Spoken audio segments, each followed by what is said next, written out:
our tunes.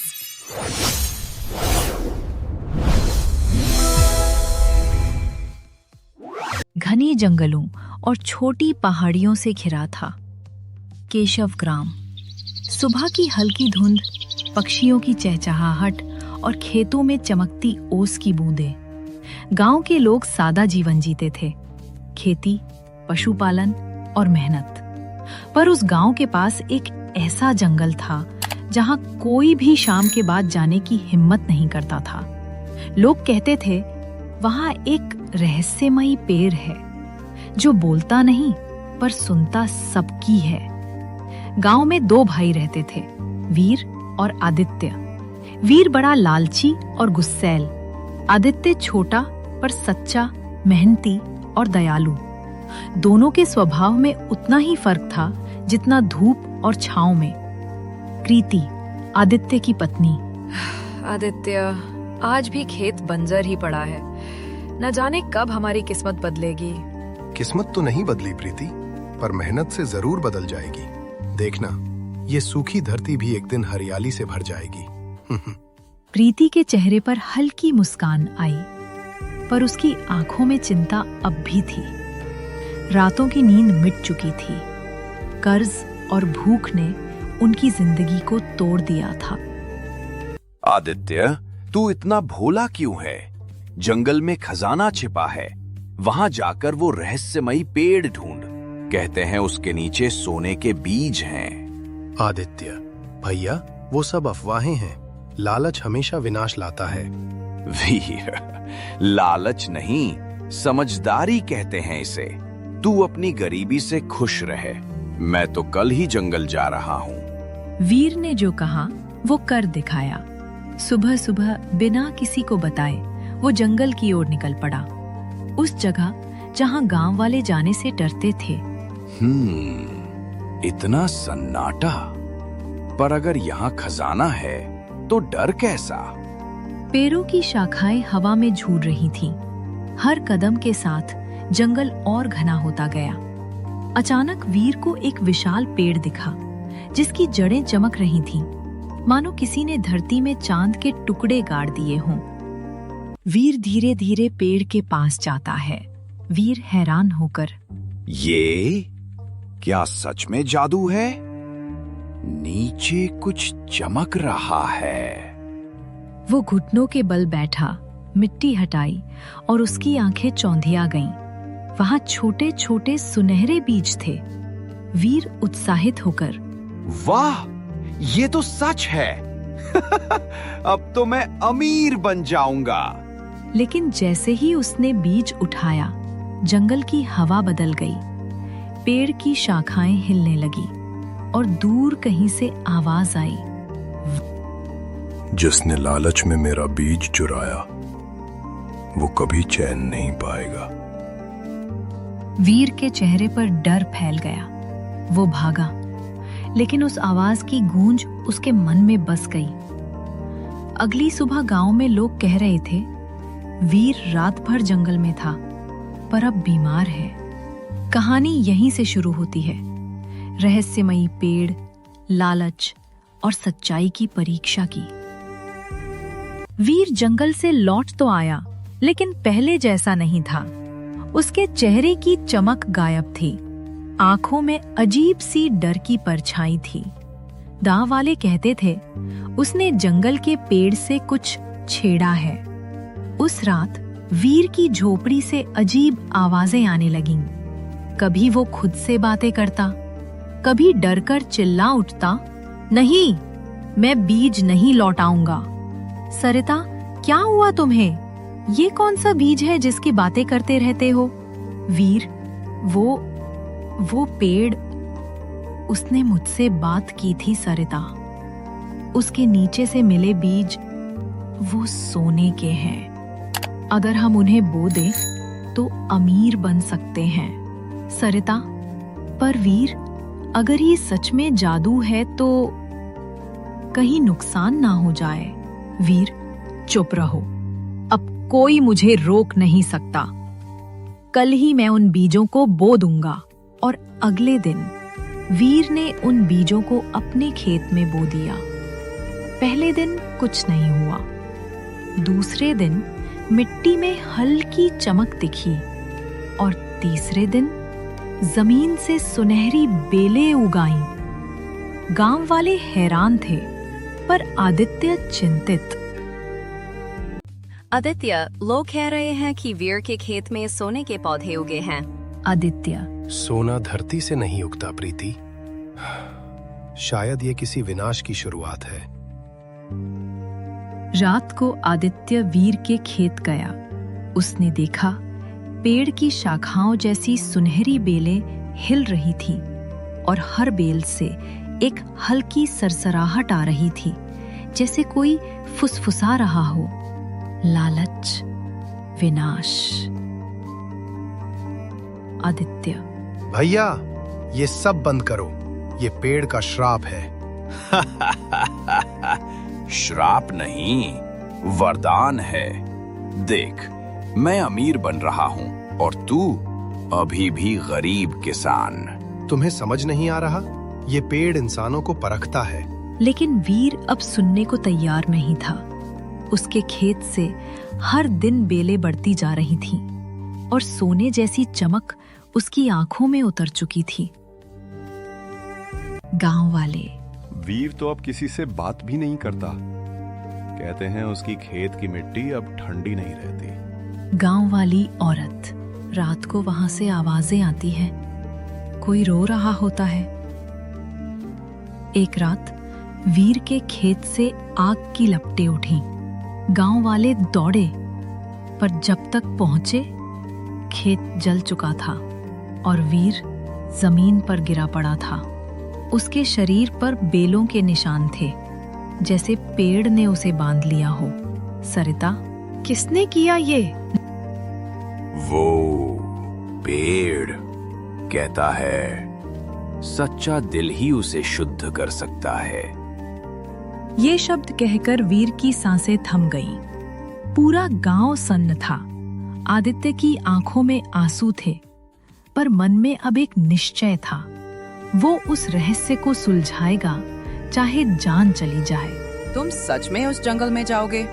Aditya, हाँ, अब और डर नहीं। वो पेड़ किसी को सजा नहीं देता, बस मन की परीक्षा लेता है। मुझे पता लगाना होगा कि मेरे भाई को सच में क्या मिला था। प्रीति की आंखों में आंसू थे, पर उसने आदित्य का हाथ पकड़कर कहा, अगर तुम सच्चे दिल से जाओगे तो जंगल भी तुम्हारा साथ देगा।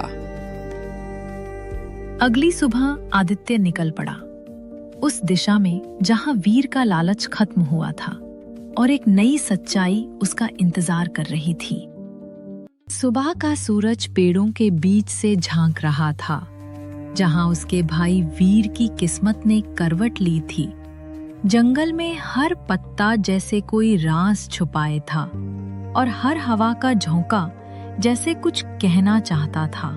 हे भगवान, अगर मेरा मन सच्चा है तो मुझे इस रहस्य का उत्तर जरूर मिलना चाहिए। वो जंगल में और भीतर बढ़ा। हर कदम के साथ सन्नाटा बढ़ता जा रहा था। पक्षी चुप थे, हवा थम चुकी थी। अचानक जमीन हिली और सामने खड़ा था एक विशाल काला भालू। कौन हो तुम? डरो मत मनुष्य, मैं इस जंगल का रक्षक हूं। जिस पेड़ को तुम ढूंढ रहे हो वो साधारण नहीं, वो तुम्हारे मन का प्रतिबिंब है। मन का प्रतिबिंब? हाँ, जिसने उसमें लालच बोया वो खुद में विनाश का बीज बोता है। तुम्हारे भाई ने सोने के बीज चुराए और उस पेड़ ने उसे वही लौटा दिया जो उसने चुना, लालच और मृत्यु। आदित्य की आंखों में आंसू आ गए। वो घुटनों पर बैठ गया। मेरा भाई बुरा नहीं था, बस लालच में अंधा हो गया। हर इंसान को एक मौका मिलता है और वो मौका तुम्हारे पास है। भालू ने जमीन पर अपने खुर मारे और वहां प्रकट हुए 3 चमकते बीज, एक सुनहरा, एक चांदी जैसा और एक मिट्टी रंग का। इन तीनों बीजों में रहस्य छिपा है। एक देगा धन, एक देगा ज्ञान और एक देगा शांति, लेकिन सही बीज वही चुन सकता है जिसका दिल सच्चा हो। मैं धन नहीं चाहता, मुझे बस अपने गांव और अपने परिवार की भलाई चाहिए। उसने मिट्टी रंग का बीज उठाया। जंगल में अचानक हवा चलने लगी और आसमान से प्रकाश की रेखाएं उतरने लगी।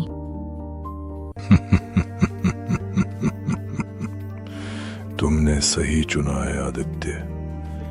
ये वही बीज है जो तुम्हारे खेतों को जीवन देगा। लेकिन याद रखो, इसका फल तभी मिलेगा जब तुम अपने स्वार्थ का त्याग करोगे। त्याग मतलब? तुम्हें ये बीज बोना होगा, पर फसल का पहला हिस्सा तुम्हारे लिए नहीं, किसी जरूरतमंद के लिए होगा। आदित्य, अगर यही सच्चाई की राह है तो मैं वही करूंगा। भालू ने अपनी आंखें बंद की और जब आदित्य ने दोबारा देखा, वो भालू गायब था। सिर्फ मिट्टी में हल्की सी चमक मची थी। आदित्य अगले दिन गांव लौटा। लोग उसकी ओर देख रहे थे जैसे किसी चमत्कार को देख रहे हों। उसने खेत की मिट्टी जोती और उस मिट्टी रंग के बीज को बो दिया। क्या सच में इससे कुछ बदलेगा? आदित्य, अगर मन सच्चा हो तो मिट्टी भी वरदान बन जाती है। दिन बीते। बारिश हुई और एक दिन खेत में हरे पौधों ने सिर उठाया।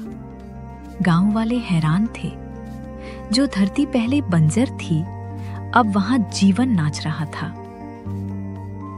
आदित्य ने फसल काटी और जैसा उसने वादा किया था, उसने पहला हिस्सा गांव के गरीबों को बांट दिया।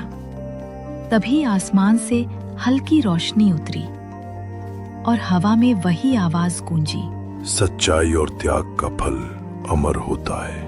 आदित्य की आंखों से आंसू बह निकले, पर उन आंसुओं में अब डर नहीं था, थी सच्ची जीत की चमक। आदित्य का खेत अब पूरे गांव के लिए प्रेरणा बन चुका था। जहां पहले बंजर जमीन थी, वहां अब सुनहरी फसल लहराती थी। लेकिन कहानी यही खत्म नहीं हुई थी। जंगल का रहस्यमयी पेड़ अभी भी अपनी अंतिम परीक्षा के लिए जाग रहा था। प्रीति, आदित्य, आज फिर से हवा में वही सरसराहट है। लगता है जंगल तुम्हें बुला रहा है। शायद अब समय आ गया है उस पेड़ से आखिरी बार मिलने का। रात का सन्नाटा, चांद की रोशनी और जंगल की गहराई। आदित्य अकेला चल पड़ा, उसी रास्ते पर जहां से उसकी सच्चाई की यात्रा शुरू हुई थी। हे रहस्यमयी पेड़, मैंने तेरे आदेश का पालन किया। अब बता, मेरा कर्तव्य पूरा हुआ या नहीं? अचानक पेड़ की शाखाएं हिलने लगी, हवा भारी हो गई और एक गूंजती आवाज आई, आदित्य, तुम्हारा दिल सच्चा है, पर तुम्हारी परीक्षा अभी पूरी नहीं हुई। अब और क्या बाकी है? इस बीज की शक्ति केवल त्याग से पूर्ण होती है। तुम्हारे खेत में जो अगली फसल उगेगी, वो तुम्हारे लिए नहीं, पूरे गांव के लिए होगी।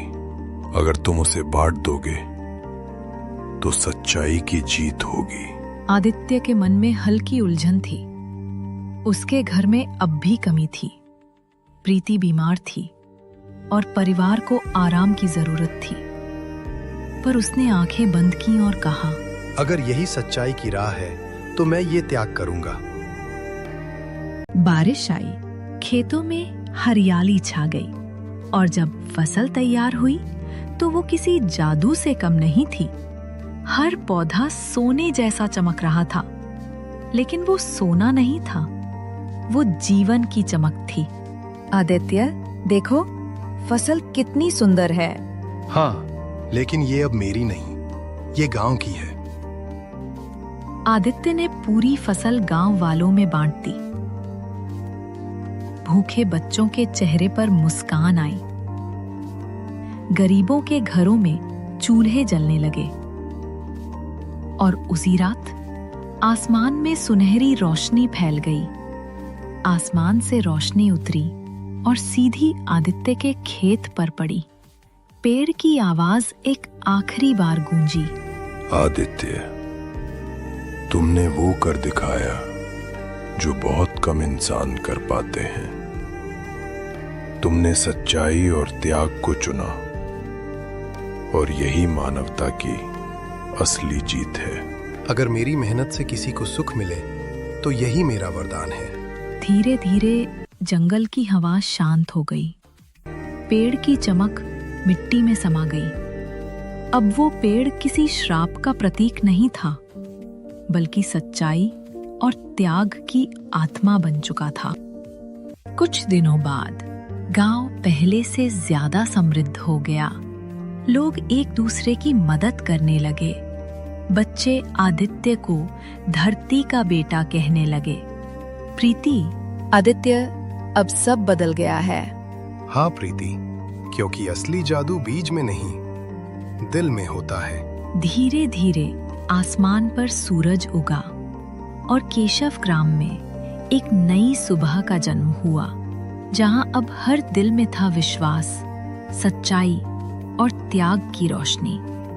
इस कहानी से हमें ये पता चलता है कि लालच हमेशा विनाश लाता है, लेकिन सच्चाई और त्याग से ही इंसान अमर बनता है।